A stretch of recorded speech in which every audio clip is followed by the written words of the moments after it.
Afternoon. How's everybody? We're going to go ahead and get started. This is Kim Claytor. She is with Nationwide Testing Association. It's a mouthful. Yes. She is one of the experts in the field on reasonable suspicion and drug testing. So if she doesn't cover something that you have a question about, you can ask her at the break or afterwards. Yes. She also has her cards with her. She can you can email her as well. But she's going to cover reasonable suspicion, talk about all the different drugs, and I sat through it this morning. It's very informative. So we will also talk about our policies here at the county because we've made some changes in the panel that we're using, and she'll cover that a little bit too. But I'll go ahead and turn it over to Kim. Okay. Well, good afternoon, guys. Thank you for coming. You guys seem definitely a lot more either awake or more lively than the group this morning. So I'm not too sure. It was a very quiet group this morning. So I'm pleased to have a more lively group, okay? I do have cards over here on the corner. So after today's session, please feel free to take a card. I always welcome questions. You can email me, you can call me. I'm here for you. So that being said, today's session, I am here for you guys. This is not my session. This is your session, okay? And I want you to feel free to ask any questions. Anything that I am covering that is that you don't understand, that you're kind of like, okay, I don't really understand how that would apply here. That's fine. Ask the questions. If there's something that I did not cover, if there's any burning question in your mind about drug testing or about any drug, anything that's out there, anything in the workplace, that's why I'm here today, okay? So typically what we do, it's a lot of information to cover in a 2.5 hour period. So I do move pretty quickly. I am going to give you a break. So the way I typically structure this is the first part of this, we're going to talk about reasonable suspicion testing in the workplace, okay? I don't know how many of you have ever encountered that, ever dealt with that, and I'll kind of get a feel in a minute with that. If you're in law enforcement, you've probably dealt with that, I'm sure, on that side of it, but dealing with it, reasonable cause drug testing in the workplace is a little bit different, and how you have to handle that with the employee. So we're going to spend the first part of the class talking about that.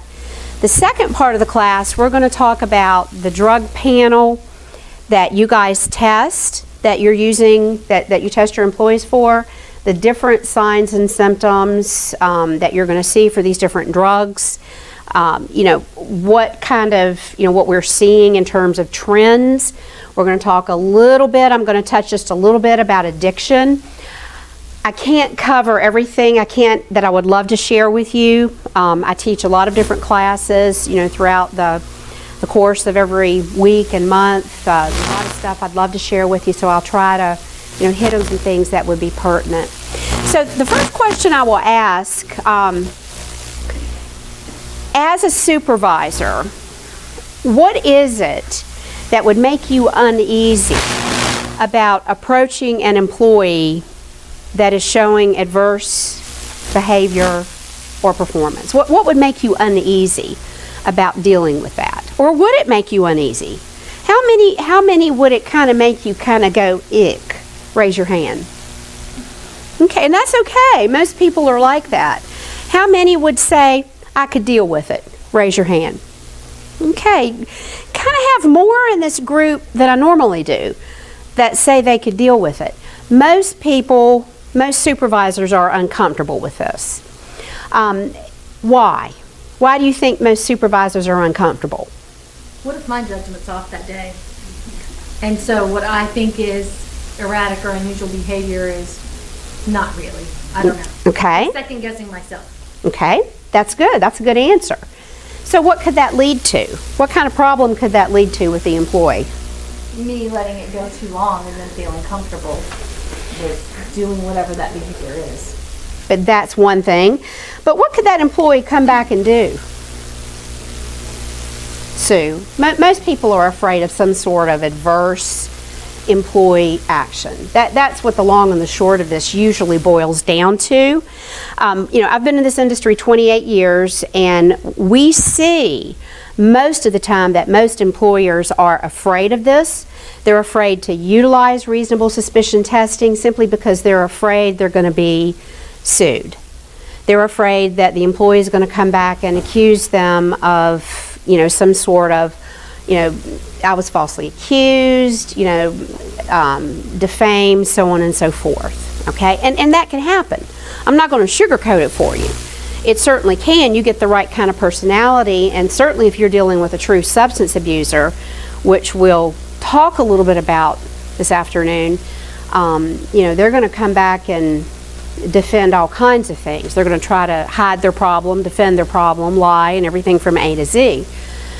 So what we're going to do is go over some very, very common sense precepts. I want you to understand some things. I want you to walk out of this room this afternoon understanding about reasonable cause testing.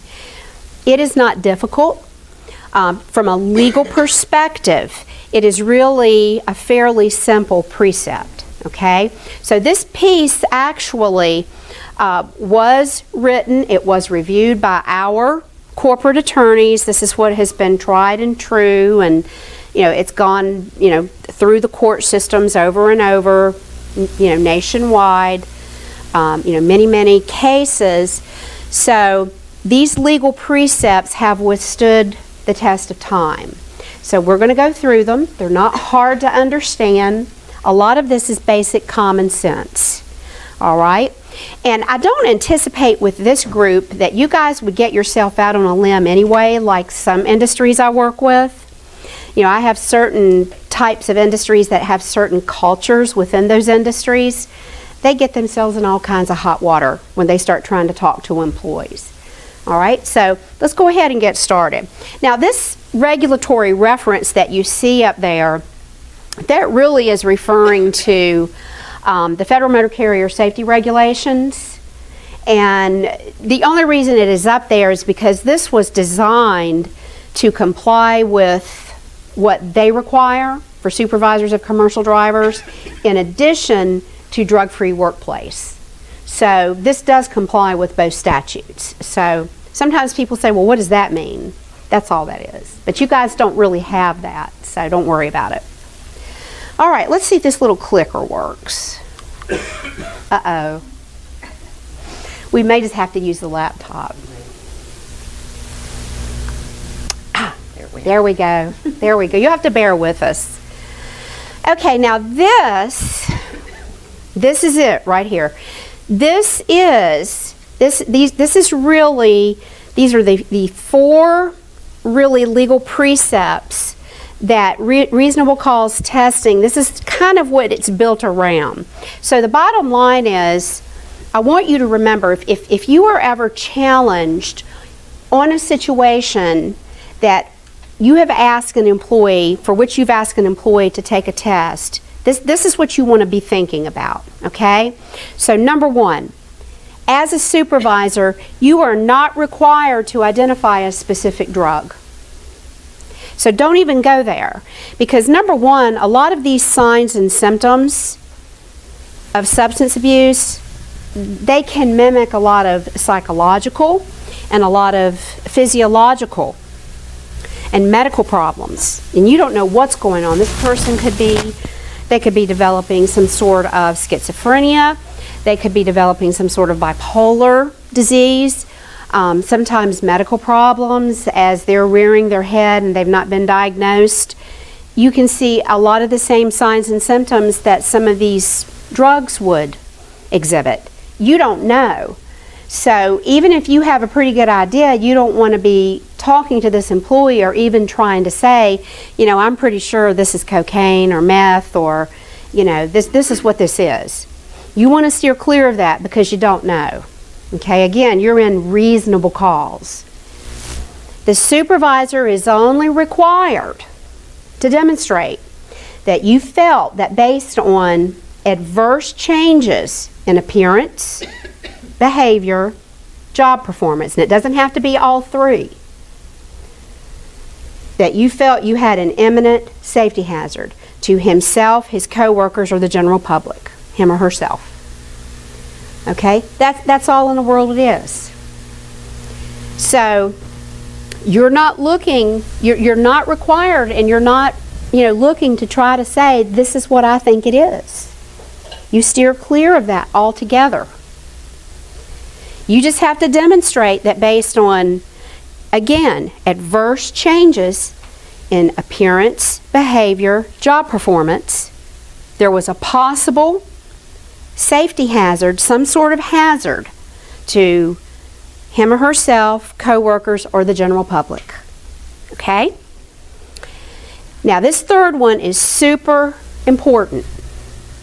These identifiers have to be directly observed by trained supervisors. And when I say trained supervisors, it's someone that has sat through a session such as this. Okay? This is a very minimal training. Sometimes your law enforcement staff, your medical staff, like your EMS staff, they're going to go through probably a lot more comprehensive training on substance abuse and that kind of thing, and medical issues and so on and so forth, than you're going to get here. But my point is that you have to go through at least a training such as this, and you have to directly observe this adverse behavior, appearance, or performance. You cannot base this on hearsay. Now, I run into this all the time, and when I'm talking about hearsay, it would be a call from another employee. It would be someone approaching you from the community. It would be another supervisor coming to you. It could be anybody that's trusted that you really don't have any reason to doubt is coming to you and lying about this individual, but you cannot act on that alone. That is considered hearsay legally, and you can't ask this employee to take a test based on that. Now, does that mean you dismiss it? It does not. What it means is that you have to start observing that employee yourself. This happens all the time. I get calls all the time, especially in the trucking industry. What happens a ton of times is they get calls from their customers. The driver showed up, he smells like alcohol, or he's acting odd, this, that, and the other. And then I have clients that call me, they want the customer to take their cell phone and go out and video the driver and then do a reasonable cause test. You can't do that. That's not going to meet the heart of the... Question for you. Yes.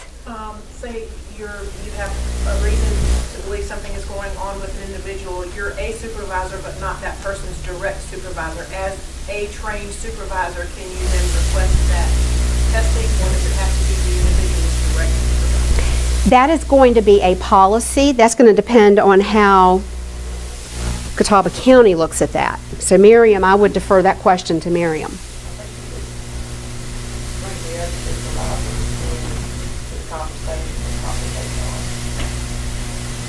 Okay. So what you want to do is kind of bring the first three back, and you want to wrap it down into this fourth one. What you want to come back to is, remember, a reasonable cause drug or alcohol test is simply a tool to rule out substance abuse as a contributing factor to the adverse changes that are being observed. That's all in the world it is. That's all this is. You have an employee that's off track. You have an employee that something's going on with. You don't know what it is, and you've got to get to the bottom of it, and you've got to address it. It could be a whole host of things. They could be having personal problems, medical problems. It could be anything from A to Z, or it could be substance abuse, or a combination therein. So your job as a supervisor is to have a conversation, and we're going to get into this in a minute, with that employee that doesn't get you out here in a lot of hot water, trying to get to the bottom of it. And all a reasonable cause test is. It's just a tool. It's just ruling substance abuse out as a contributing factor, hopefully. Now keep in mind that a negative test doesn't 100% rule it out. It just depends on the time frame. So, a person could have used methamphetamine, or they could have used cocaine, because a drug test is only going to pick those things up in the urine for, anywhere between 2 to 4 days. So it just depends on the last use. So this wouldn't necessarily be the final say-so with that, but it would, hopefully be a start. Okay? So does this make sense to you guys? So the imminent safety hazard, for example, I work in a library, so if somebody were to be at work and they have a difference of appearance, behavior, or job performance, but they're not going to have a safety issue at a library. How do I justify the imminent safety hazard? Well, you want to think forward a little. It doesn't have to be just a safety hazard, because you can think forward a little bit as we move through this curriculum a little bit. You're going to see how it could devolve into something, understanding that substance abusers are going to, as they get deeper into the throes of this, they're going to start stealing. So it's not necessarily all about safety. Remember, this was kind of written, geared towards, equipment and, driving and stuff. But, if you believe that you're in the library or so on and so forth, and you believe you have a substance abuser, well, they could be, they're a problem to the community, but to the county, ultimately, if they are, depends on what they're abusing, and they're going to ultimately, as you will see, they could end up stealing. You got it. I didn't know about the way you help with the safety. Yeah. Does that help? Okay. That was a good question. It was a very good question. Okay. Any other questions in regards to this? Where's my attorney? Where's she? There she is. Is she hiding? Okay. Are you okay? Do you want to add anything else to this? I guess just the overarching, if you have any questions, especially at the outset, call HR. Yeah. That would be my first call. This is great information. You all need to know it, but also you know what HR is. Okay. So you can't hide. I told you you couldn't hide. All right. No, and I will go ahead and say it. I kind of seg into this on the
let's go through this. So number one, you're never going to make an accusation. Never accuse the employee of anything. And I should never have to say that, but you would be surprised at what people do. And the reason I'm bringing that up, everybody has a different personality. Everybody on any given day has a lower threshold for having their button pushed. It could just be, a certain person can come in and you're like oil and water with them. And you just don't know. So just be very careful that you never accuse anyone of anything, okay? Because that's going to get you in hot water legally. Stick to the facts, and the facts are what? The facts are what you have observed. At this point, at that juncture, it's only what you have observed, okay? That's it. Nothing else at that juncture. That's all you know. And again, you're going to use performance and physical observations if possible. Now, I want to make a comment because a lot of employers in the private sector, particularly, they do not do regular performance reviews. You would be really, really surprised at how many do not. So they do themselves a disservice because you can't really use a performance indicator if you don't have a foundation. You guys do though, okay? So because you do regular performance reviews, so if you've got, Cindy over here that she was doing great 6 months ago, and you've got a performance review to support that, and now she's all willy-nilly, not coming in and tardy and not doing her job, and there's just something not right, then you've got something to base that on.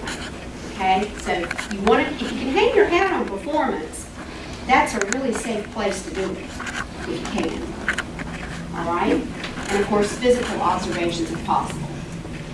Make sure you have your company policy or Catawba County policies available. Again, by consulting with HR, they're going to make sure that you're within policy. And what that's kind of getting at is understanding, what are the resources? If this employee perhaps comes clean and breaks down, what are the resources? Do you have EAP? What can they do? What kind of help is there? Or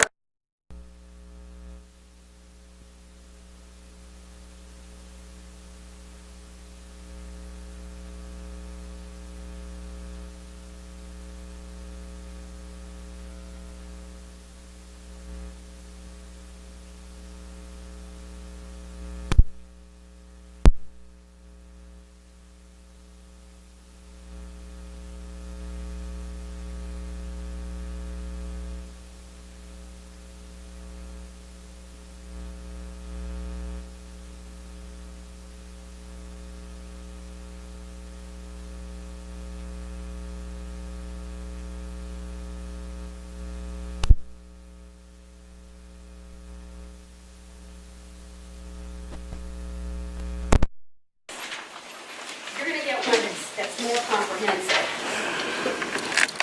When you're talking about anything legal, document, but document clearly and without opinion. Okay? So, whatever you document, you want to put their name, their employee ID. Do you want their socials on here or not? Some people do. We've got our own. Okay, so probably employee IDs. Some don't want socials on there. You want to put the location and the time, and of course the date. Now, you have a little checklist, and the one that I'm sending you has a more comprehensive checklist and series of things that you can observe. You're going to want to, particularly if you're going to write anything out of the context of these basic physical observations, steer clear of opinions. Steer clear of, she seemed drunk. She seemed to smell like she'd been smoking pot. steer clear of stuff like that, because that's not really a fact. Okay, you want to stick as closely as you can to stumbling, eyes were red, flushed, that kind of thing. Okay? Could smell like pot be a fact though? Here's the way you would want to word this. Detected the odor of marijuana. Okay. All the difference in the world. Okay? You're dealing with attorneys.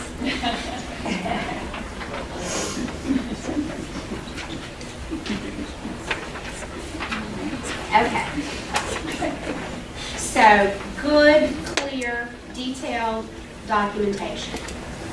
Very objective.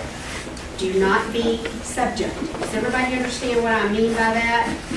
I do, but how do you document or observe?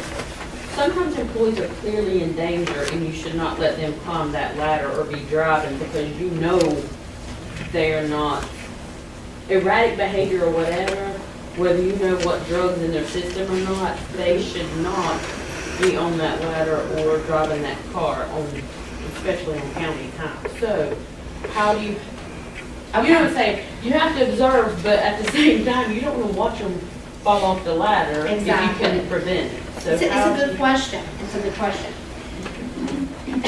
In a situation where they're demonstrating like really erratic, over-the-top behavior like that, what you're going to do, if you feel like you don't have time to grab a piece of paper and document something, you're going to have to act in the interest of safety first, and then get this document down as quickly as you can.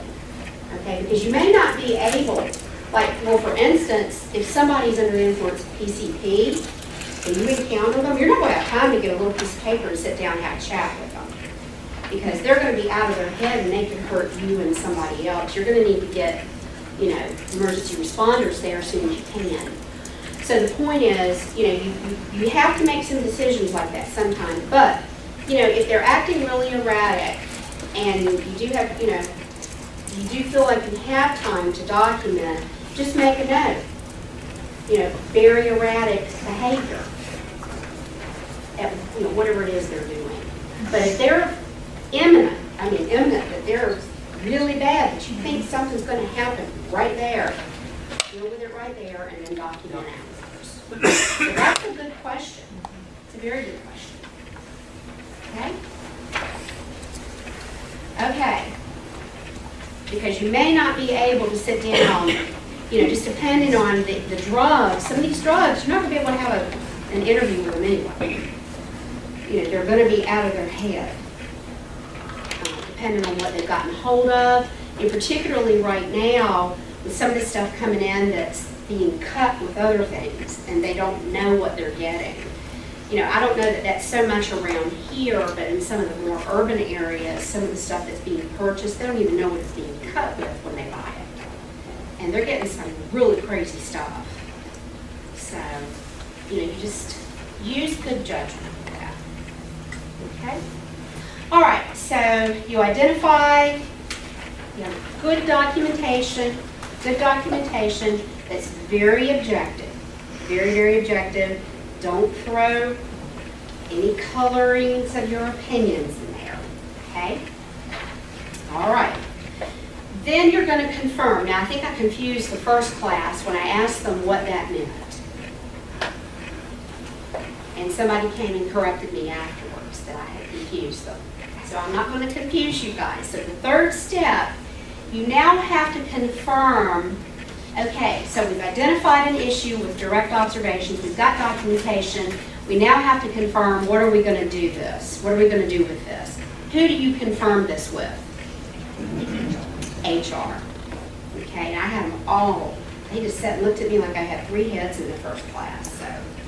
Okay, so number 4, you confirm with HR. Y'all are ready to move forward. Now you're going to practice what they call constructive confrontation.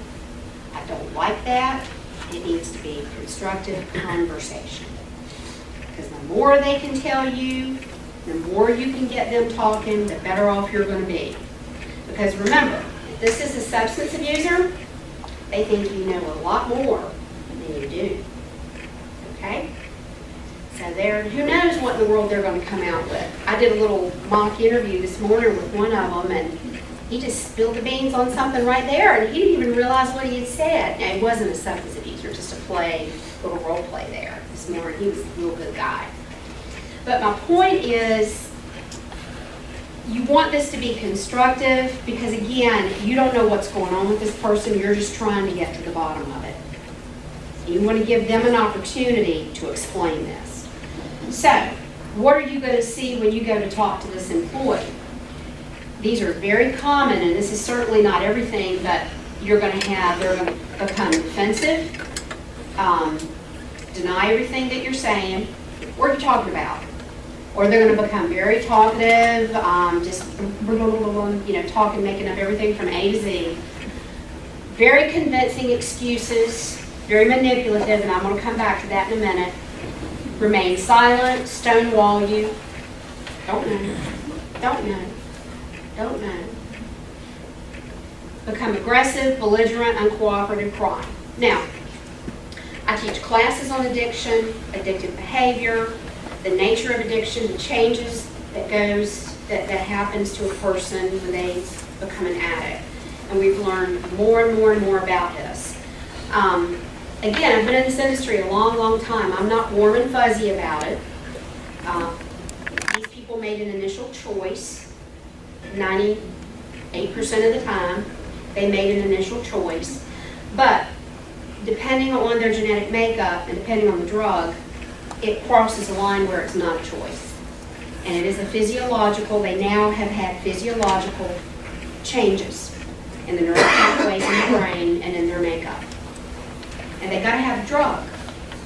And they're going to get the drug. And they're going to get that drug no matter what. They've changed as a person. Their moral compass has changed. They are not who they were. And they're going to lie and cheat and steal and do what they need to do to protect that and to get that. And I'm not trying to be ugly. I'm just trying to make you guys understand what you're going to be faced with and what you're going to have to deal with if this is a substance abuse issue. And you need to keep it in the back of your mind. And I'm not trying to indict these people. I'm just saying this is the nature of the disease. So don't think that, you're going to get somebody to just, melt in a puddle in front of you and confess, and they're going to run off to, 28 days in a rehab and live happily ever after. That's not the nature of it. Now, they can be helped, but it's a long road. So, they're going to manipulate and they're going to lie, most often, to hide it. If they do want help, I understand you have a program that can help them, and hopefully it will. The recidivism rate is very high. Unfortunately, it's extremely high. And that's the failure rate of treatment and rehab. And that, again, that's just the nature of the disease. And again, I don't have time in this class to spend a ton of time on this. That's about a 3 to 4 hour class I teach. It's a very, very serious problem. Most people really, truly don't understand it. And it's really, really bad. And most employers don't get it. They just, they just don't understand what they're dealing with. So this is what you're kind of going to be up against. So if I'm going to have a conversation with an employee, I'm going to have my documentation, and let's say you're going to be my employee. See, people in the front get the brunt of this. That's why y'all all ran to the back. Okay, you're going to be my employee, and let's see. What's a common, you guys make up a scenario. What's a common scenario? What's a common thing that you might deal with? Y'all can't think Like of a one. drug problem? Yeah, what's something that you might deal with? If you can't think of one, I'll think of one. Maybe people, like on anxiety medications or something? I don't know. But that's not really. Yeah, that's probably not one. Let's think of one where maybe they're a problem around here. So if they're an opioid addict? Opioid or meth, maybe. Uh-huh. I think meth's big around here from what I understand. Okay. All right, let's say that you've gotten involved in the meth world. Okay. Okay. And what we're seeing, you've been here with us for maybe 6 years. And you've been a good employee, really good employee. Well, now what we've been seeing with you, we've been having complaints from other employees about you've been trying to bum money from them. And people had some monies missing. And you have been calling in sick. You're already taken all of your sick days already, and we're here in March. You've used it all. And your performance is really not at all what it should be. And I just described a real situation I was called about 2 weeks ago from a client of mine. That's a real situation. Okay, so we came out and we started observing you, and we've got all those dates, those times, but I'm not going to talk to you about we're not going to talk about all the complaints that came in, but I am going to kind of bring that up a little bit, but I'm going to frame it in a different way. So what's your name? Siobhan. Siobhan. And again, we have another supervisor. So here is how I would talk to Siobhan. So we would bring Siobhan in and we would settle her kind of in a very comfortable environment. We wouldn't put two of us against Siobhan. We would try to see us kind of in a round table environment to put her at ease, because she's not going to be at ease. She's in the boss's office. She knows something's up. Plus, she knows she uses drugs, and she's thinking they're on to. And remember, if she's a meth addict, she's going to protect it. Siobhan, I appreciate you coming in today, and we've asked you, this is good. And we've asked you to come in because we have some concerns. Yeah. You've been with us 6 years, you've been a great employee, but for the last 8 weeks, there have been some pretty significant changes, and we're going to go over this with you. So I'm going to take some time, I'm going to review everything that we have concerns with. So I would go over each thing that we have. Now, when it comes to these complaints, this is how I would word this, and I would say, and we do have some concerns. It seems that, there's been some concerns about, you're having some problems getting along with some folks. Now, we don't know. We're just going to give you an opportunity to tell your side. Was that Jenny? No. She had like me and... All right, I'm not gonna say anything else.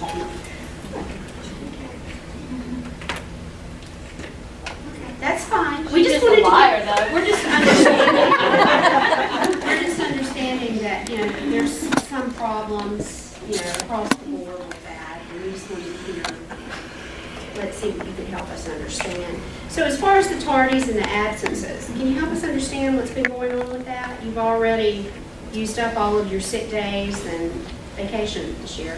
Yep, that flu, it wiped me out, and then it wiped out my child, and then it went through my mom, and I had to go take her. So a couple of times that was because I had to take my mom also. Okay. And, let's take a look at your work performance. You've always had a really solid, we went back and looked at your performance record, really solid performance. And, you've had some issues the last several weeks, and I would review that with her. Really? Mm-hmm. Yes. Like what? So let's review it. We will review it. So we've reviewed it. Well, this is the first I'm hearing of this. Nobody said anything to me at all about my performance. So that's shocking to me, because somebody should have told me before I'm finding myself in here. Okay. Is there anything else that you would want to share with us that you feel like we could help you with, or would help us understand? Anything? It sounds like you've had some stressors in your life. Yeah, well, we had my sick The mom, flu. and that's a lot of stress with mom and the kids, but you know, other than that, I feel like I'm doing a pretty good job. Okay. Well, you know, I do appreciate what you've shared, but what we're going to do, you know, anytime we have excessive absences and parties, like what you have at this point, and, you know, we do have, you know, the excessive performance issues, what we're going to do, we're going to go ahead and do a couple of things. This is just our general policy. We're going to go ahead and ask you to take a drug and alcohol test, and then we're going to also remind you and offer you the opportunity to go through our EAP program. They're a terrific resource in terms of, you know, being able to talk with you, help you with some of your stressors. And then we're going to develop a performance plan to get you back on track. So we're going to go ahead and take you today and get the drug and alcohol test done. Today? Yes, we're going to take you I today. have to go get my son. Okay, now we're going to need to go ahead and do that today. I don't know that I can do that today. We're going to have to do that today. I guess I'll have to go. Okay, so she probably wasn't as bad as it could have been. She was actually quite calm, as, you know, probably not as bad as it could have been. So my point is, what you have to do, you have to evaluate what you're being told. And it's up to you. If you bought that, you don't have to do a test. If you felt what she said to you was true, was legitimate, you do not have to do a test. You can develop a performance plan and walk out of there. It's up to you. But if you don't, and something happens, is that kind of on your? Keeping in mind that even a test might not pick it up depending on the last time she used. So I'm not saying not to do it. I'm just saying this is up to you as supervisors. I mean, you're supervisors. You've been given that authority for a reason. And of course, you've got HR to help. So you've got to evaluate what the employee is telling you. Does it make sense? Remember, you're just trying to get to the bottom of the problem. So what if they do after this test? I mean, what do you do? I mean, they- What does your policy say? Oh, it's requested. What if they refuse to If they test? continue, you keep sending her, no, so you keep requesting them to do it because you do have suspicion, and they keep saying, no, I'm not doing it, I'm not doing it. A refusal is a positive test. We're not Okay, positive. so we notify HR at that point? Well, HR should Well, be they should be involved. involved. HR's gonna be involved, so they're gonna advise you through the process. And probably 2 supervisors would be in the room talking with the individual. If they refuse, then they're gonna be sent home, you know, for an investigation or, you know, leave with pay at that point, Well, or leave without pay. would you notify them that a refusal? I mean, if they continue to refuse, if you're offering it, if they're not offering it, listen, if you offer that, say, well, if you're refusing, that's considered a positive. Yeah, because that's policy. If they refuse, this is okay. If they, you're saying, you verify. So you're saying you're not going. If they say yes, that's a positive test. And then, How we document. yeah, and then you would go through disciplinary action. Okay. Any questions? Thank you. You're welcome. Thank you very much. Okay. So again, do you kind of see how that flows? I mean, it's very really quite simple. It's very straightforward. And it's very, very, very simple. We probably, in that discussion, wouldn't talk about the EAP at that point. Okay. What we normally do is take them and do the drug test if we've got reasonable suspicion, and then that would be afterwards. Okay. That's fine. But if you were determining that you were buying my story and I didn't need a drug test, at that point the EAP would be good, right? Yeah. If I felt like I was buying Yeah, it. just from Yeah. stress or something like that. Yeah, yeah. If I felt like I was really buying what was going on, and we just wanted to get you some help to get you back on track, yes. And then we would develop, you know, some sort of performance plan. But I would recommend in that situation, still keep an eye, keep it in the back of your mind that, you know, you just don't know. Okay?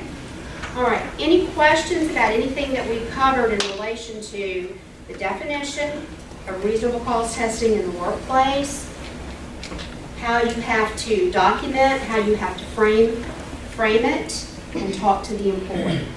You guys feel pretty comfortable with that? Feel okay with that? Yes. one last question. So let's say I think I'm buying my story or the person's story, but could I say to them, you know, I hear everything you're saying. Can we do this? Can we just go ahead and we'll do this reasonable suspicion drug testing just to get it ruled out, kind of like we're saying, you know, and put that on the record as proof to everybody that this is not causing the issues? Or is that the slippery slope?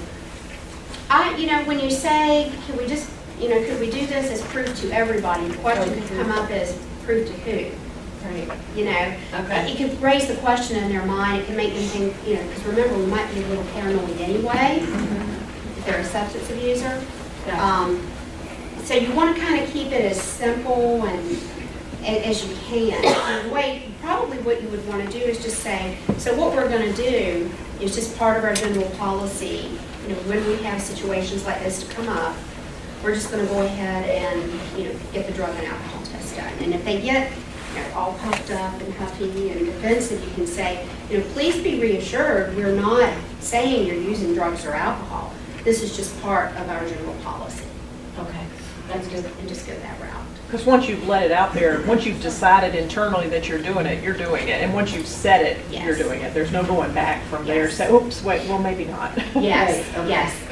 And that's a good point, because once you put it out there, I mean, really, you know, it's not really up for debate.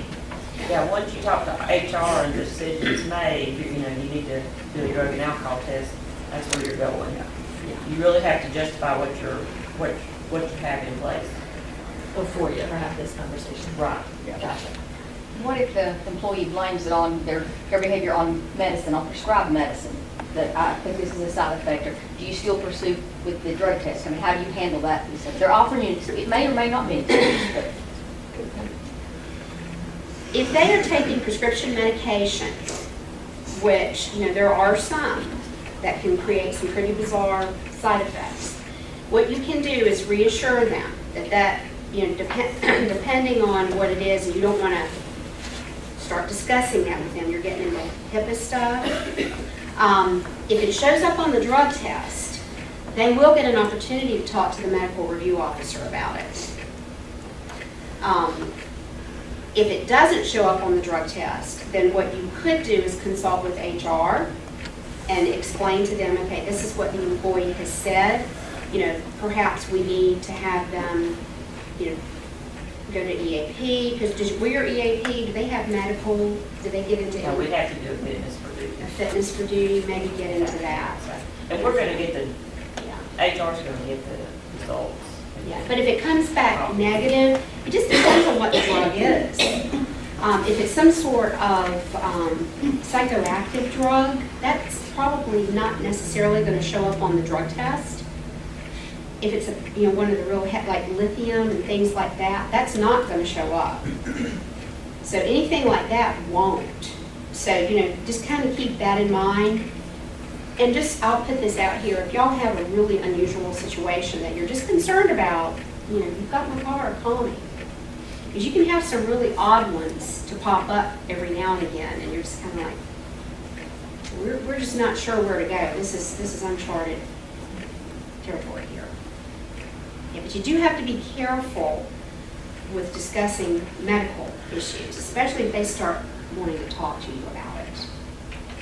At that point, you probably do want to have maybe a referral back for fitness for duty. And maybe they need some time off or something to get back on track again. Okay, good questions, guys. Okay, any other questions? Because we're going to take about a 5-minute break. And then when we come back, we're going to get into the general signs and symptoms of the different drugs and a little bit on alcohol. Okay? All right, got a 5-minute break. Grab your cookie.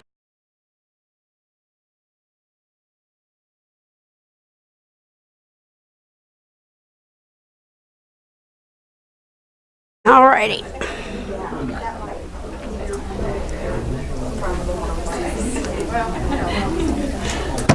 Okay. All right, you guys have any questions from the first segment? Okay, all right. If any pop up, just let me know. And of course, again, my cards are over there, so feel free to take one if you want to contact me later on. I don't mind that at all. Okay, so what we're going to focus on for the second half of the class, we're going to go through just some basic signs and symptoms of just general properties of alcohol. And then we'll go through just some very basic things about the drugs that are on your test panel. Now, your policy does require that you do alcohol testing. You have a 0 policy for alcohol, and that would be in post-accident and reasonable suspicion situations. So we're going to go through just a couple of things about alcohol. And you know, some of you really may be very well versed in, particularly if you're law enforcement or EMS. Some of you may or may not know. Alcohol is a CNS depressant, central nervous system depressant. And of course it's legal, but in the workplace you want to keep in mind that the reason that that's even mentioned is because in the workplace you've got to be very careful about when you test the employee, because the employee's impairment, if you test them right when they first come on board, so in other words, if they start at 7 in the morning and they have, say for instance, a .07, that's really indicative that they had been drinking a good bit off duty, but they're still impaired when they come on duty, which you can deal with. That's okay. So, you've got to be very careful with thinking about, when it's legal and when it's not legal. So basically you can only test them when they're on duty. Now, drug testing, it gets a little different, so I'm not going to spend a whole lot of time on that because drugs stay in the system for so long. Alcohol does dehydrate. So, that's really kind of where a lot of the hangover symptoms come from. And it can make it dangerous at the higher levels. Some of the hospitalization can occur because of the dehydration. So it's not just the alcohol poisoning because it's overtaxing the liver, it's also the dehydration as well. Now, impairment actually starts, all of the studies show that impairment starts at .02 BAC. What is BAC? Blood alcohol content. Most people know that, okay? Make sure y'all are waking up now, no falling asleep. You stuck with me so far. We only have about, another hour to go. All right, a 12-ounce beer. Okay, to get to the .02, theoretically, okay, theoretically, you have to have a 12-ounce beer, 1 shot 100 proof whiskey, 5-ounce glass of wine. Now, a 12-ounce beer, that would be like a commercial beer. That would be like a Budweiser or one of the commercial beers. Now, all these little craft beers that are running around here, about every hillside you see, there's a little brewery stuck up there. They're much higher, so you want to be careful with that. That's not apples to apples on a 12-ounce. They have a much higher alcohol content, and of course different wines do and different liquors do. So this is on average. So, if you go out and you have a couple glasses of wine with dinner, you want to kind of space it out and be very careful with that. Now, absorption starts immediately through the small intestine, through the stomach and small intestine, so it starts immediately. Alcohol is affected pretty significantly by body weight. The heavier a person is, the more they can drink because fat absorbs alcohol, okay? Food absorbs alcohol, so if you're going to drink, eat, and it is impacted by altitude. Now, this is talking about really high altitude, like in a plane. It's not talking about, up in the mountains. We don't have very high mountains around here. We think the Blue Ridge Parkway is pretty high, but if you've ever been out west into the Rockies, when you're getting into the 10 and 14,000 feet, that's where it really starts impacting you. So our mountains are pretty low. That's not that big of a deal up there.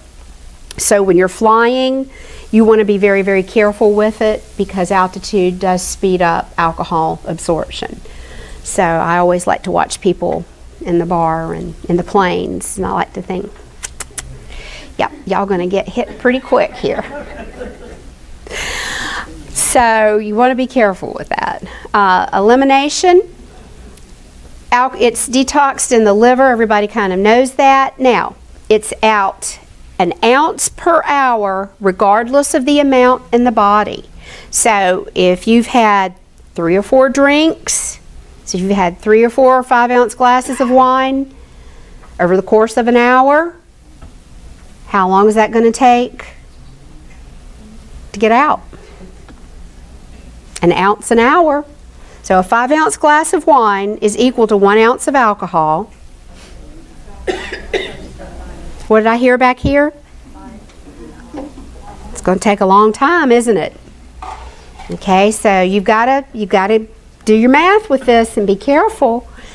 Okay, little bit comes out in the urine. It is eliminated through the pores, the perspiration, a lot of that odor that you smell, that you get sometimes with alcoholics. It's not just the odor on the breath. It is eliminated through perspiration and through the pores as well. Some things you may see: lack of coordination, poor balance, slurred speech, inability to divide attention. What does that mean? What does inability to divide attention mean? They can't walk and chew gum at the same time? Exactly. They can't.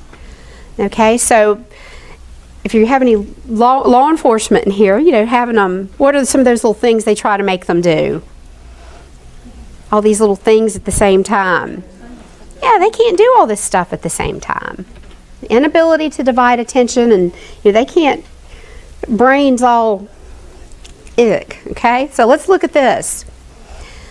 Now, we're not going to talk about DOT regs because that's not applicable to you guys. I do want to make one comment because this kind of ties into the DOT regs. I want you just to be aware of it. All of these nighttime cough and cold medications, they all have pretty hefty amounts of alcohol in them. So, and the commercial drivers, and I pick on them sometimes because it says DOT regs say no alcohol consumption 4 hours before going on duty. Well, really, this could affect your guys as well. Because all you guys, how many of you measure out NyQuil in that cup? Any of y'all measure it? I see one shaking his head. I'm talking about the men in here. I know us ladies do. I'm talking the men. Do I have any men that measure it? I saw one. He does. You're a rarity. Most of you guys, you chug-a-lug it off that NyQuil bottle. I don't know what it is about guys. And here's the problem. You're getting, some shots of alcohol. And if you're up coughing all night and you're chug-a-lugging off that NyQuil bottle and you go into work, you've had some shots of alcohol. And if you happen to be in an accident and you get tested, alcohol is alcohol. So keep that in mind. So be really careful with that. I always try to caution commercial drivers about that. So you want to it impairs reaction time, motor coordination. Reaction time is increased. So what does that mean? What does that mean? You just can't react as quick as you need to. That's very easy. Reduced concentration, impaired memory. Because alcohol affects the part of the brain that creates a false sense of security, okay, it takes away that inhibition and that caution and that good judgment. You have that tendency to take unnecessary risks. Some of the other drugs do that too, but alcohol is really particularly nasty to do that. As the BAC decreases, agitation increases because it's kind of getting all that warm, fuzzy, feeling good, nicey in the brain. Now that's going away. And so the agitation is going to increase. You're getting irritated, you're getting agitated. Okay? So that can create a problem as well. Daydreaming occurs, attention is diverted, visual distortion, blurred double vision. So those are all some basic effects of alcohol. That can happen at work if they show up impaired or they're drinking on the job. I think back a couple of, well, not more than a couple of years ago, I'll date myself here. Back in 1995, when alcohol testing first became legal for commercial drivers, I had a client was a tanker, oil tankers. And I'll never forget, they wanted me to come and test all of their drivers one afternoon at 2 o'clock. So I took my evidential breath tester and I showed up at 2 o'clock. And he just wanted to do this. And they were right off Interstate 81 up in Virginia. And they all came in and they all came to see me. And this was like next to the last. This guy comes in. And this is an evidential breath tester, which if any of you in law enforcement know, these are really good instruments. These are not, little fly-by-night instruments. And he walked in. I smelled nothing. He looked fine. He blew in, and it blew a .129. This is around 2 o'clock in the afternoon, and I'm looking at it, and I'm going, So we waited 15 minutes, and we retested to rule out residual mouth alcohol like breath spray and things like that. He confirmed at a .131, meant he was cycling up. So, long story short, he had a pint of liquor up under the seat. And he had been with his company for 12 years. And he had been doing this for a long, long time. So my point is, I didn't smell it, I didn't see it, nothing, when he walked through that door. But he certainly had been doing it. So, you never know with what you're going to see. Okay, now this chart, this is based on men, and this is just an approximation, so just keep in mind, it's approximation for us ladies. You want to add about a point. We're a little bit more sensitive to it. And this is about, this is the number of drinks in about 40 minutes, so find your body weight, take the number of drinks. If you drank that many in about 40 minutes, this is what your approximate BAC would be. Now again, if you had something to eat, your own individual metabolism, if you're up in a plane, all those kinds of things, it's going to have an impact on it. Okay? And when you start getting into these 30s, down in this area, the 30s, and up into the 40s, this is when you're getting into danger of death. Not always, but you're getting kind of up into that area. Okay? Any questions on this? And there is really no medical explanation for alcohol in the human body. You do have acetone in the human body, and the evidential breath testers, which are usually what are used for workplace testing, they must be able to determine the difference between acetone and alcohol in the human body. Do you know why? What would acetone be produced by? There's some medical conditions that produce that. So there's no medical reason to have ethyl alcohol in the human body. Okay, but there are some breath analyzers. If you go Google and you just want to get little breath analyzers, you want to purchase something to play with or whatever, you can even go into CVS or Walmart and buy these little things, little swabs and stuff. They're not going to tell the difference between the two. So, the true evidential breath testers are the ones that really are going to, they have to be calibrated, and they're quality instruments. They will tell the difference between that. So again, know your limits based on your body size, your habits, and so on and so forth.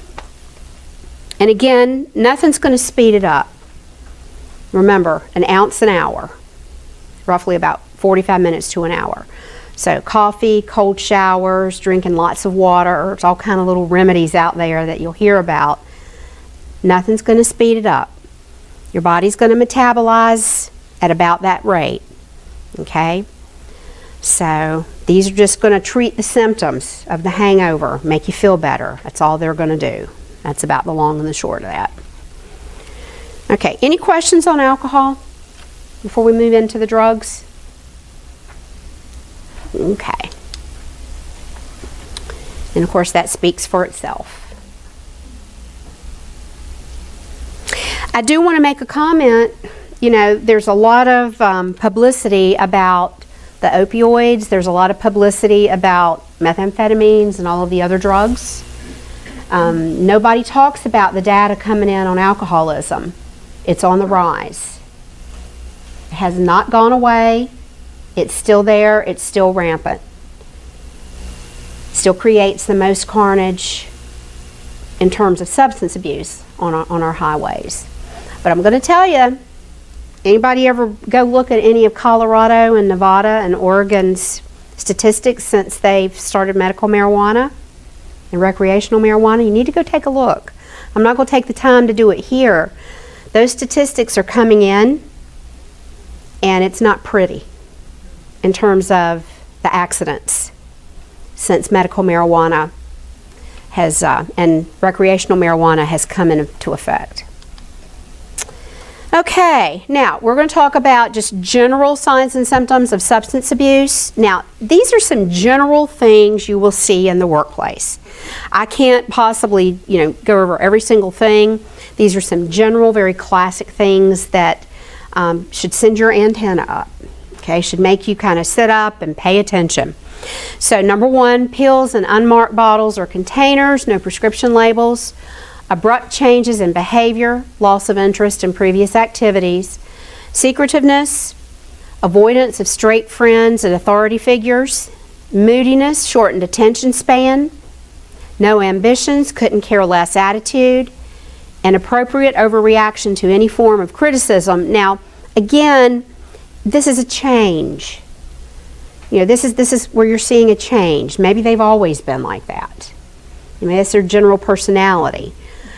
But I'm talking about this is kind of a change, because you've got to understand drugs steal initiative. Somebody in the throes of substance abuse, it steals their initiative. It steals pretty much all the good stuff in their life.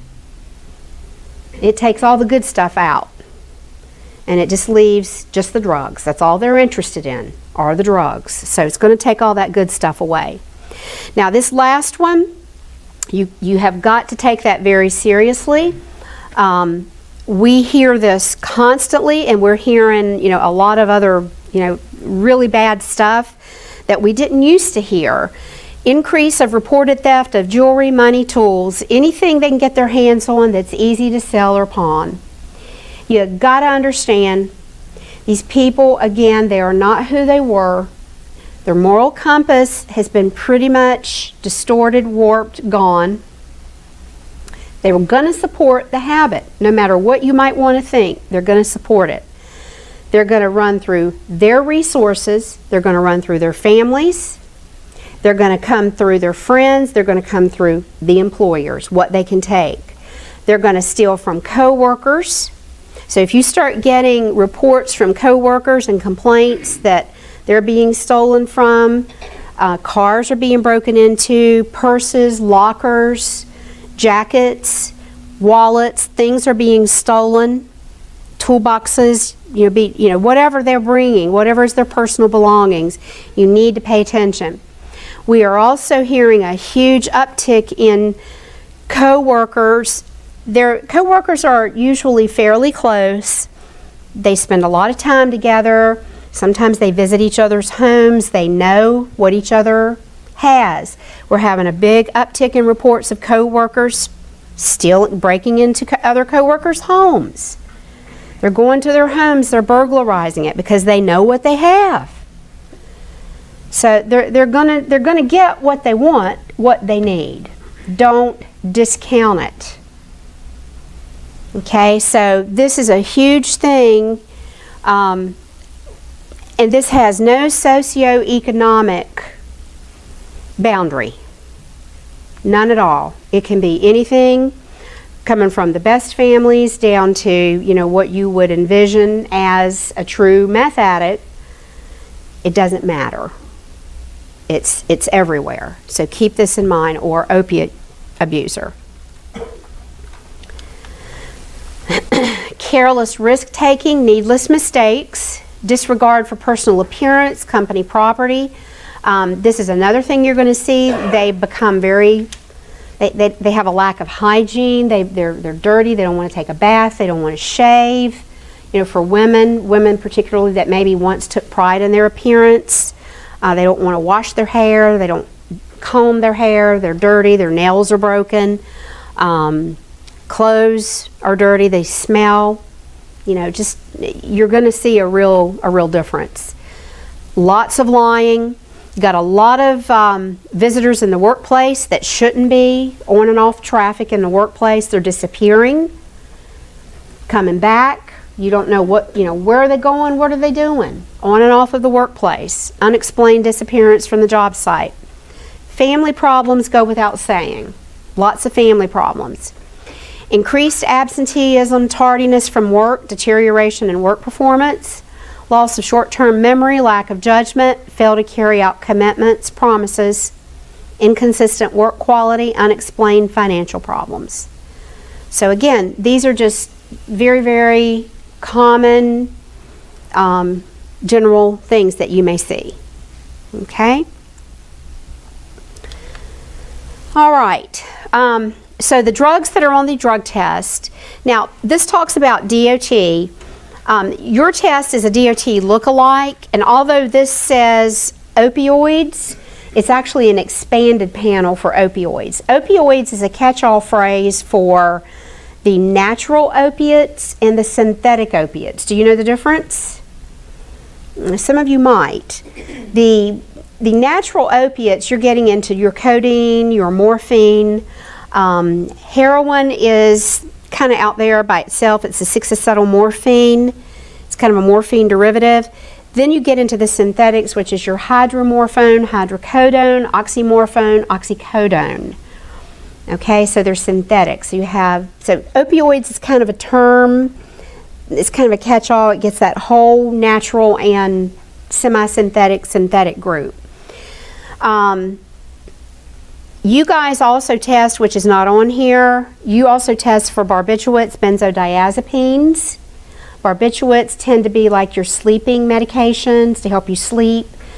Your benzodiazepines tend to be your anti-anxiety medications that help you relax and that kind of thing. Buprenorphine is up under the opiate category, and then of course MDMA is ecstasy. You test for that as well. So you have a panel very similar to this. So we'll talk about that. Okay, so the first thing is marijuana. Now, a couple things about marijuana. This says that 1 to 2 joints decrease motor skills by as much as 63%. Now, this was written a couple of years ago. This came from NIDA, the National Institute of Drug Abuse, and even in that time period, marijuana has changed a lot. The THC in marijuana now that has come in from the West is a very developed hybrid marijuana plant, and the THC is now at roughly, you're going to have about an 86% versus 63. The THC in the plant now is very high. Okay, so it's not our grandma's marijuana anymore from the 60s. It's a very intense marijuana now. The big problem with marijuana, with what it does, it's not a harmless drug, and I know there's a lot of junk out there now about it. It's like any drug. It does have a medicinal purpose, but it has side effects. It does have some good medicinal uses. I'm not going to say it doesn't. It does. But just like the other drugs, it also has some pretty severe side effects. So just throwing this drug out there for all these medical uses without controls is irresponsible. Because as we get into some of these side effects, a lot of people don't realize what marijuana can do and some of the problems with it. What it does to the part of the brain that it really affects, if you're using marijuana or you're using perhaps a CBD oil that happens to have a high THC level, which a good CBD oil should not have high THC in it. Okay, it should come from the cannabis plant or the hemp plant that does not. There's no standard out there right now, so you've got a lot of problems and you don't really know what you're buying. So I can't promise anybody that uses it that you're not going to show up on a drug test and you're not going to have a problem. So the FDA is, I think, they're out there right now trying to, figure out, okay, how can we standardize this and regulate this, to get a good product out there that we know what we've got in it. Because it does have some value. So the problem with this, it affects the part of the brain, what THC does, that affects your ability to distinguish between messages such as sight, sound, time passage, and depth perception. So you might think that you're going to walk over here to this table at a regular pace, or you're going to drive down the street at 55 miles per hour, but you're really doing it at about 40 miles per hour driving down the street, because your brain is it affects that part of the brain, and you can't compensate for that. So that's, it's pretty much what it does. So it really has some serious impacts on, things like that, and depth perception. It affects a lot of night vision driving, which I'm just kind of thinking mine's bad enough as it is at night. I can't imagine it being even worse. So, I wouldn't even begin to think about that. So, it has some real issues with it, just in terms of that impact, and then we'll get into some other physical problems it can create. So, the derivatives, you have a couple of other things. You have hashish. It's the resin from the hemp plant, real high level of THC. The effects are very intensified. And then you have the oil. Takes just a couple of drops of this on a cigarette, and it's equal to 1 joint. That's become quite popular. So somebody can be hanging out, smoking their cigarette with a couple of drops of hashish oil on it and getting high. So, you don't know that. So just, if you know what it smells like, you would smell it. So that's one thing to kind of keep in mind. Here's your female and your male plant. That's what they look like. So you want to keep that in mind. A couple of things, some more symptoms: increased appetite, forgetfulness in conversation, appear intoxicated, but there's no smell of alcohol. Inflammation in the whites of the eyes, but the pupils aren't dilated. If you've ever been around anybody that has been smoking marijuana, you know that their eyes are kind of glassy, slightly enlarged, and the whites are inflamed. They're really irritated, or they look that way, they're pinkish. There's a reason for that, and it's not from the smoke. The reason for that is because THC, the ingredient itself, is a flushing agent. So when you smoke marijuana and it gets in the system, it dilates everything in the body. It dilates the capillaries, the arteries, everything in the body. It increases the heart rate, blood pressure, everything. It has a pretty significant impact on the cardiovascular system. A lot of folks don't realize that. So the problem is, what it does, it's opening up all those little teeny tiny capillaries in the eyes. So that's why you're seeing that inflammation, that inflamed looking eye in a lot of people that have been smoking pot. So that's what creates that. It's not just irritation from smoke or whatever. Excessive laughter, inappropriate happiness, distorted sense of time passage, presence of roach clips, paper clips, bobby pins, hemostats, tweezers. There's also the little blunts that look like little cigars now. Excessive use of eye drops, inability to divide attention, maintain attention, irritability, quick temper. This goes through some more things again: increased pulse rate, blood pressure, cardiovascular damage. If you see little baggies laying around or medicine bottles with, it looks like sage, crushed up oregano or sage, ladies, if you know what that looks like, hence herb. So that's what it's really going to look like in that form, at least. It is a carcinogen. A lot of folks do not realize that THC is a carcinogen, so when you smoke pot, if you do it on a regular basis for years and years, it has about a 50% higher carcinogen rate than tobacco. And again, those are things that people do not know. So you have cardiovascular damage, and you can end up with lung cancer, higher rate of lung cancer. And it is addictive, contrary to what you may hear. And if you go to the NIDA website, it has all of that data and all of those statistics. So any questions on marijuana? Okay. Cocaine, you have your stimulant category. You have cocaine, amphetamines, methamphetamines, and MDA. So I kind of cover those together because what you're going to see outwardly is very similar, and the impact on the body is very similar with just a few differences.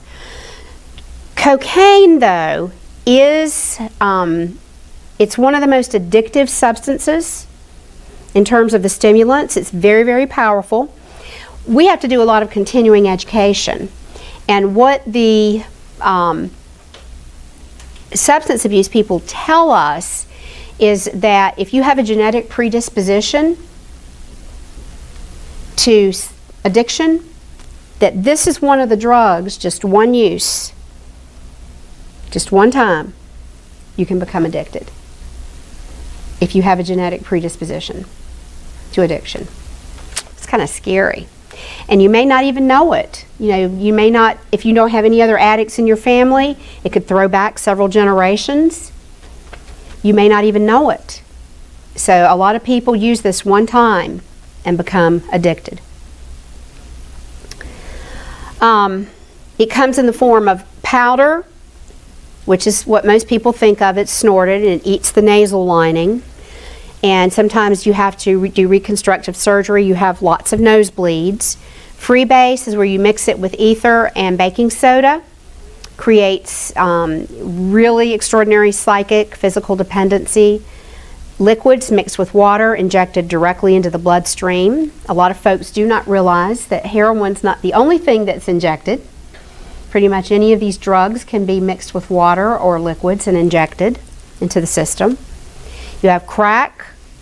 That's the cheapest one, still pretty popular because it is cheap. It's out there. You know, and you're not hearing as much about cocaine these days, but it is still there. You know, we still see positives on cocaine. It's still out there. Again, it's very addictive. As with the other stimulants, the stimulant drugs, what this does, when people use methamphetamine, cocaine, and amphetamines, what they're looking for this feeling of pleasure. It's intense pleasure. It affects those parts of the brain. So if you think of whatever it is that just gives you pleasure and makes you happy. So take a second, and just think about that. So you want to ramp that up and amplify that by probably, 50 to 100 times. Because that pleasure center in the brain, this hits it and gives it just like a jolt of lightning. And they're addicted to it. So that's what they're chasing. They want to get that feeling of pleasure. It also gives them an extreme feeling of confidence and strength and endurance. I got the world by the tail. I can do anything. Anything. But the problem is, from the first time, you're chasing it with every use thereafter.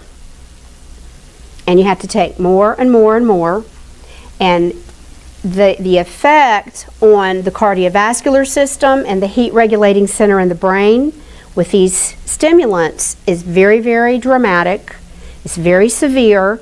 So the problem is you build up a tolerance. You're not going to abuse these drugs for 15, 20, 25 years like you can alcohol and marijuana, because your body just can't take these drugs. You're going to eventually go into cardiac arrest. You're going to eventually have a stroke, a seizure.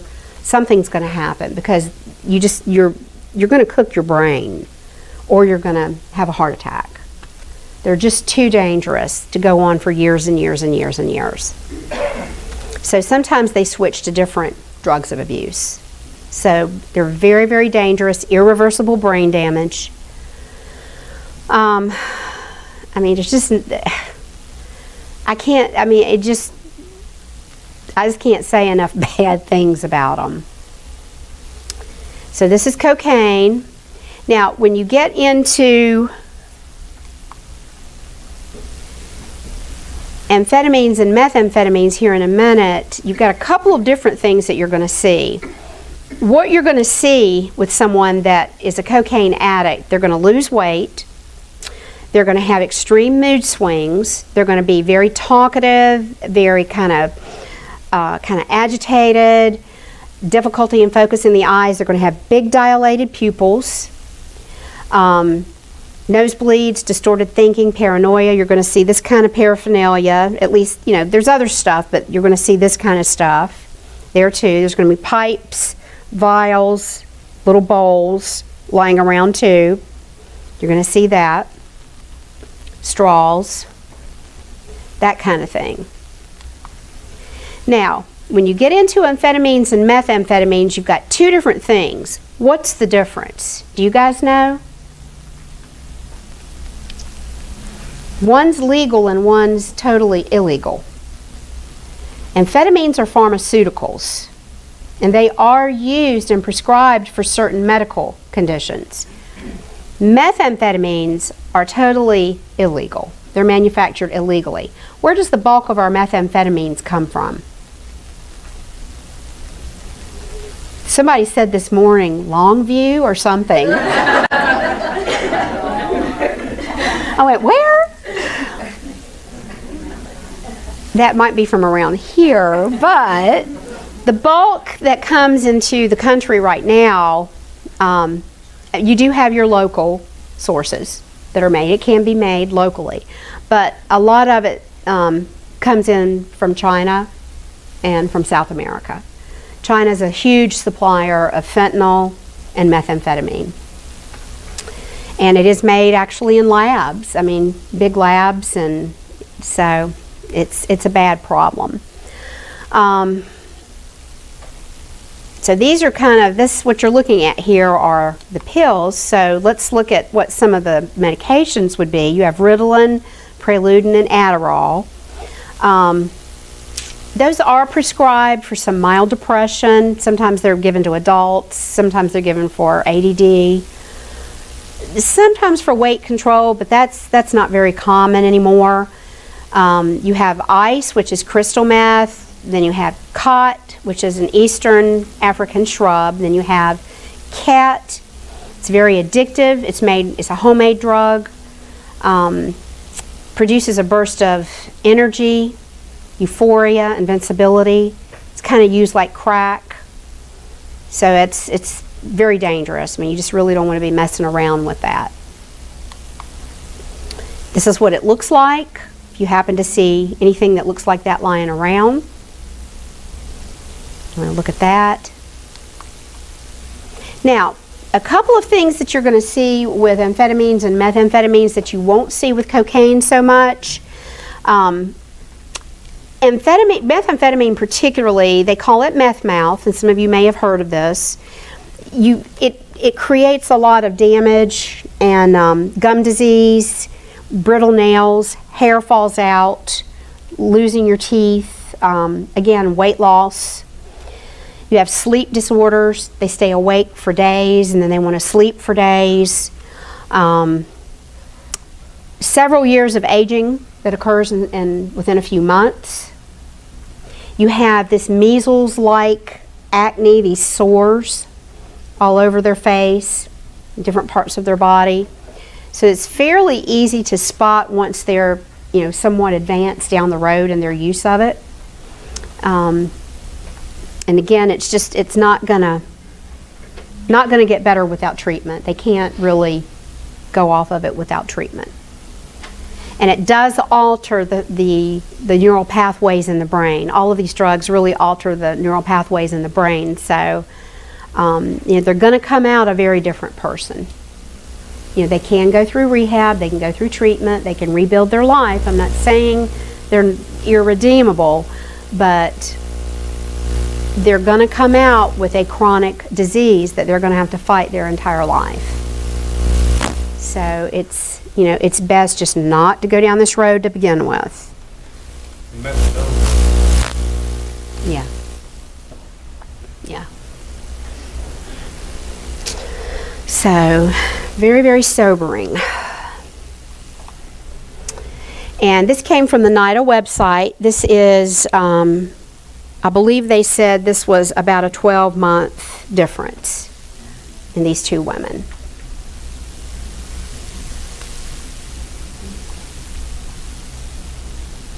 So, I don't know if any of you know anybody or have ever seen it. You obviously have, yeah. Every Monday and Tuesday. Every Monday and Tuesday, okay. Do you have anything you'd like to share? No, it's just an absolute scourge. It is. It really is. It is. It is. I struggle sometimes to describe and for words to try to relay to people what it is and what's out there, because I run into so many people throughout the course of teaching these classes and just friends, family, and the community. They honestly don't understand how bad this is, and it is. It's awful. What you might see: hyperactivity, more energy than usual, irritability, anxiety. Again, you're going to have the big dilated pupils. Reflex issues, twitching, jerking, a long little fingernail. Sometimes they have that in certain methods of delivery of the drug. Increased heart, respiratory rate, elevated blood pressure, palpitations, perspiration, headaches, dizziness. And then this business of not sleeping for several days, and then they want to crash for several days. When you don't get enough sleep, you go into psychosis. It's awful. So, just be aware. That's what this is about. That's why I'm here today. MDMA, ecstasy. It's a date, kind of known as the date rape drug. It's a synthetic psychoactive drug. You know what the term psychoactive means? It's really kind of more of along the lines of more of a hallucinogen, kind of, I hate to use the word out of body, but it kind of gives you a kind of an odd, strange experience. And you'll understand why when I tell you in a minute. Do you recognize mescaline? What is that? Where does that come from? Do you know where? The peyote plant. Does that sound familiar to anybody? What's the peyote plant? Where you see the spirit world. It's where, the Native Americans used to use it, and some of the tribes, particularly in the Southwest, still use it. They use it on their spiritual journeys, and it does create, these out-of-body experiences and this kind of thing. So the bottom line is, ecstasy, MDMA, is when it's like if you take meth and you combine it with the peyote plant. That's what you're getting with it. Now, there was a period of time, because MDMA it affects the part of the brain, it gives feelings of increased energy, euphoria, emotional warmth, distortions in time, perception, and tactile experiences. What are tactile experiences? Feeling, touch. Okay? So there was a period of time where couples therapists would use this drug as part of their treatment for couples that had problems being affectionate towards each other. Okay?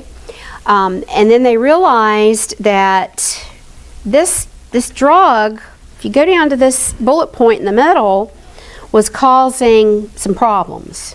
It was damaging the serotonin nerve terminals. You don't want to be messing with your serotonin.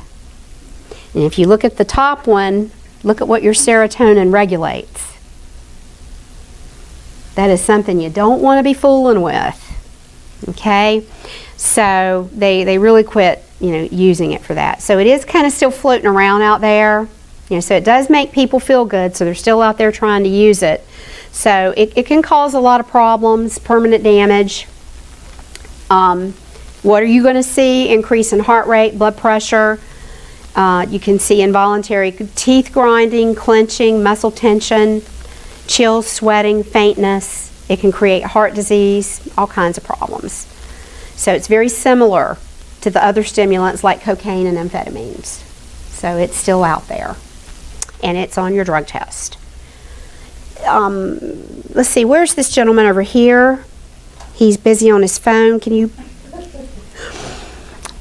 you guys have this around here much? You do? Okay, so you do have it. Some communities don't have it as much as others, so he says you do. Okay, so just be aware. Isn't this the one that, where I read, I don't know, maybe 8-9 years ago, where teens, when it was big at the rave parties, it makes you feel dehydrated, and at least one teen, I think, read that she drank so much water that she literally thinned out her blood and had cardiac arrest. I think I remember. It could have been, yeah. Yeah, it could have been. Yeah. For some reason, it made her feel thirsty, and she could not quench the thirst and continued and literally over or hyperhydrated. Yeah, you can hyperhydrate. So yeah, so it very well could have. Yeah. Okay, so you do have it around here, so be cognizant of that. And this just kind of gives you the duration of effects. With cocaine, it can last as little as 5 minutes, up to 90. Amphetamines are average 4 to 8 hours. Meth can be up to 12. MDMA 4 to 8. Okay. Okay, the opiates, opioids, this is just, a few of the slang names, comes in, different forms. You have opium itself, dark brown chunks, you have powder, you have the actual narcotics, analgesics, the white crystals, morphine, you have tablets, capsules, liquids. Those are typically your prescriptions or what's used in the hospitals. You're not usually going to walk out with a prescription for morphine. Heroin, that comes typically in powder, white to dark brown, and a tar-like substance. Now, heroin is part of that family, but it's a different drug metabolite. It's called 6-acetylmorphine. It doesn't really anything you need to remember, but it does show up different on a drug test. So that's kind of the name. It doesn't show up on the drug test heroin. It shows up 6-acetylmorphine because it's a different tag to the toxicologists. Methods of use, opium is smoked or eaten normally. The narcotics and analgesics, they're usually injected, taken orally. That's typically how you do that. Codeine is typically taken orally. Heroin can be injected, inhaled, or smoked. That's typically how that is utilized. Now, why in the world is this such a big deal? Why do people want it? Why is this being abused? Why are people shooting this stuff up? Why are people running around abusing their prescription drugs? Why? They want this feeling of euphoria. Now, if you've ever had a prescription for Vicodin, you've ever had a prescription for Oxycodone, if you've ever had major surgery in the hospital and you've been hooked up to an IV for morphine, and you remember that feeling that these drugs give you, you can probably understand it. Because what these drugs do, they affect the part of the brain, the opiate receptors in the brain. They disassociate you from all of life's nasty. And they give you a euphoric feeling. Nothing matters. Nothing. Everything's great. Nothing matters except it's just great. So it's different from, it's not like getting drunk, it's not like getting high on marijuana where, you're kind of just loopy and relaxed. This is a whole different state here. So What this does, this is just a very dissociative state that people are in a completely unrealistic, they're just not even in reality. Yes, they can function. Yes, they can, look at you, they can talk to you, but you can say anything to them and they couldn't care less because life's nasty doesn't touch them. Doesn't matter. That's what they chase with this, and that's why they need it. Now, the problem is nobody really understood, and where this kind of fed itself. And I'm not going to spend a ton of time on this, but the bottom line is nobody really understood how addictive the opiates were when they were giving these things out like candy for a long, long time. Nobody really got it.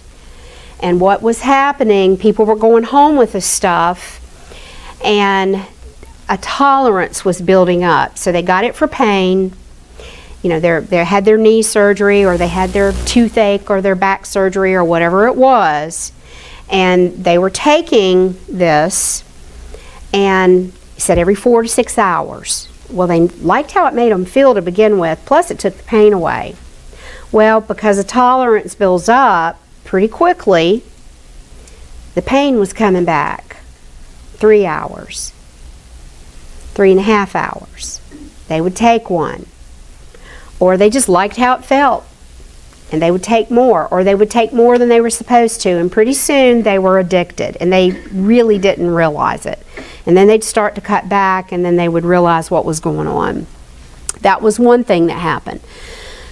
Some of the people, they were just kind of out there, and they just, they were abusers to begin with, and they just gravitated to it to begin with. It's always been around.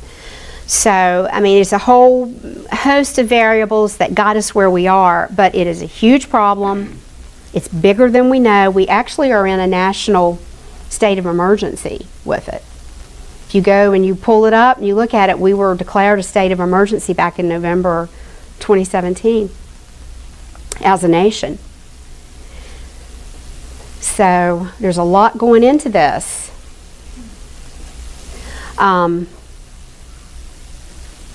And it is bad. And I don't know that it's a whole lot better right now. Okay, so what are you going to see? How do you recognize this? You're going to have somebody that's going to have constricted pupils, droopy eyelids, a lazy, on-the-nod appearance, kind of droopy, kind of low raspy speech because it relaxes the vocal cords, kind of the muscles around here, so they do have a change in their sound. They kind of sound hoarse. Track marks, and it's not, they're going to blow out all of the arm, the veins in here really quick. So they're going to have injection marks anywhere. Anywhere they can get a needle in, anywhere. Depressed reflexes, poor coordination, because it affects that part of the brain. Now this says side effects of oxycodone, but it's really all of the opioids, pretty much all of them. So if you go through this, it goes through all of them. It gets pretty serious in terms of your respiratory system, because what really happens when you build up your tolerance, particularly with heroin or really any of these, and you're taking more and more and more, and you OD, what it's in essence doing, you see where it talks about difficulty breathing and slowed breathing? What are you basically doing? You're shutting down your respiratory system. That's what you're doing. So you're basically kind of shutting it down, and then when the first responders come, then they're having to reverse that, and it's just kind of a cycle that goes there. Another issue is it slows down, basically will stop the intestinal movement. Now, people sometimes kind of laugh when they see that, but that can really become life-threatening. If your waist doesn't pass, that becomes life-threatening, and that can become a real issue. So, you've got all kinds of things, cardiovascular issues, respiratory issues, all kinds of stuff that go on here with this.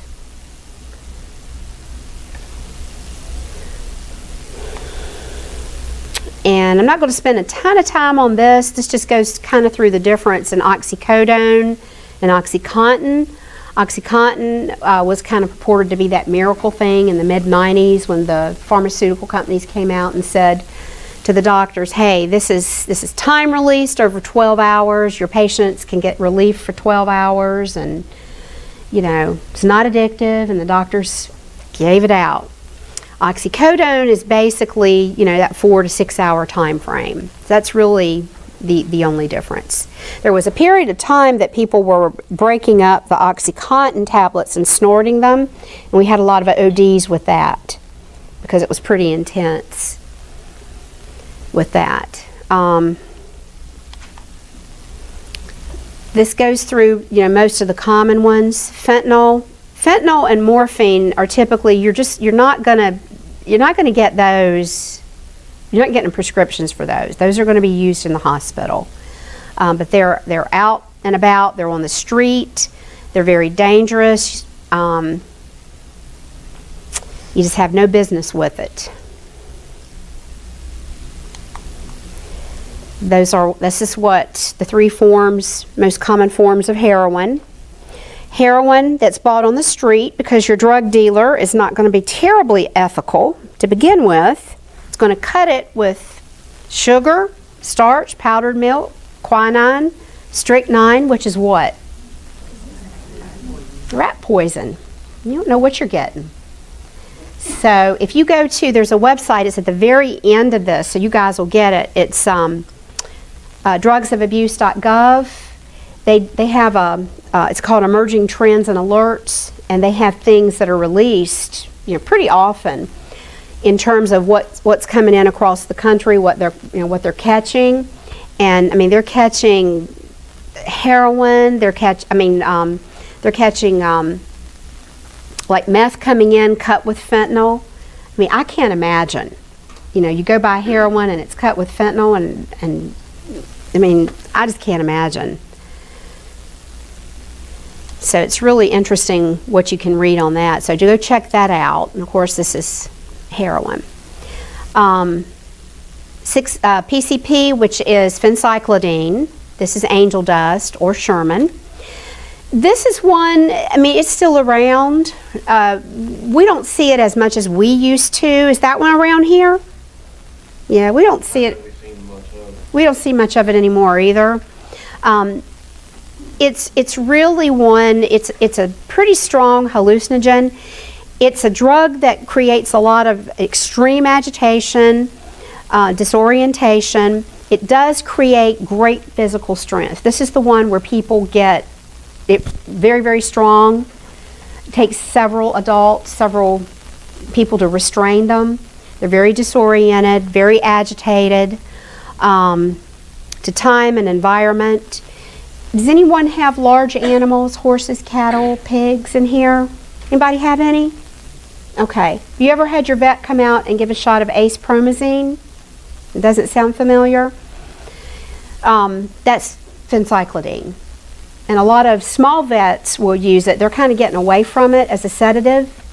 They use it on animals. And some of the vets' offices were being broken into to get this stuff. But when you give it to people, it makes us crazy. So it's quite dangerous. This is not something you're going to be able to sit down and have a little conversation with anybody about. And you just want to call your pals over at 911. Get them here to help you out with it. And a lot of times that is, they put it in the eyes with eyedroppers. It can be absorbed through the skin. Sometimes embalming fluid's a component. So, okay. So, you know, really, again, this is easy to spot. It's just very violent, very combative, just totally out of it. Very dangerous. And again, other trends to be aware of: fentanyl, carfentanil. Carfentanil is elephant tranquilizer. I don't know that that's kind of gotten around down here. It's more in the urban areas. Kratom, Juul, that's kind of more along the younger set. Synthetic cannabinoids. There's a whole host of just odds and ends that pop up in different places. Imodium Some places Imodium was being bought in really large quantities and being used as a drug of abuse. So you can't buy Imodium, but in certain quantities now. Of course, everybody's known about the Sudafeds. You can't buy that now. Dextromorphan, there is actually a place on the website, on the internet, that you can go and you can key in how high you want to get, and it will tell you how many milliliters of dextromorphan you need to take to get a certain high. What is that? Hmm? The whatever. Dextromorphan, cough medicine. Robitussin. Oh.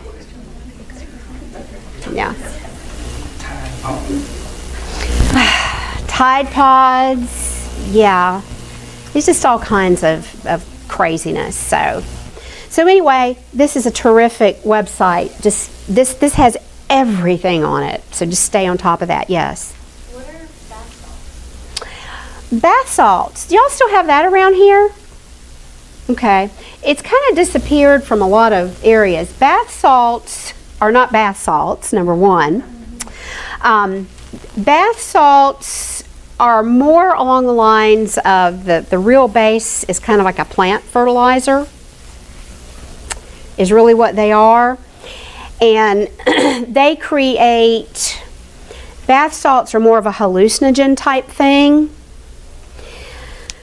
You get a high, you do get high, and you used to go buy them in convenience stores, and they would be, the reason they're called bath salts, they would be packed. I actually have a PowerPoint in here, but I won't pull it out for you, about bath salts. And they would pack it in things called Ivory Wave and things like that, and you would buy it and you could take them. But you would just, it's kind of a milder version of, I would say, closer to PCP, kind of a milder version of that. Very dangerous because, again, very uncontrolled.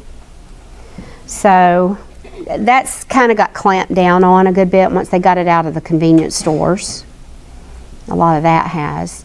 You've got K2 Spice, you have synthetic marijuana, synthetic THC, which that's still out running around. That's still coming around, coming in a good bit.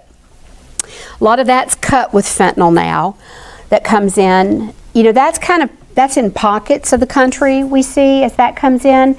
Synthetic marijuana is popular because it does give you a similar high that real pot does, but it doesn't show up on the standard drug test. You have to use a specific drug test. You have to order a specific drug test for that.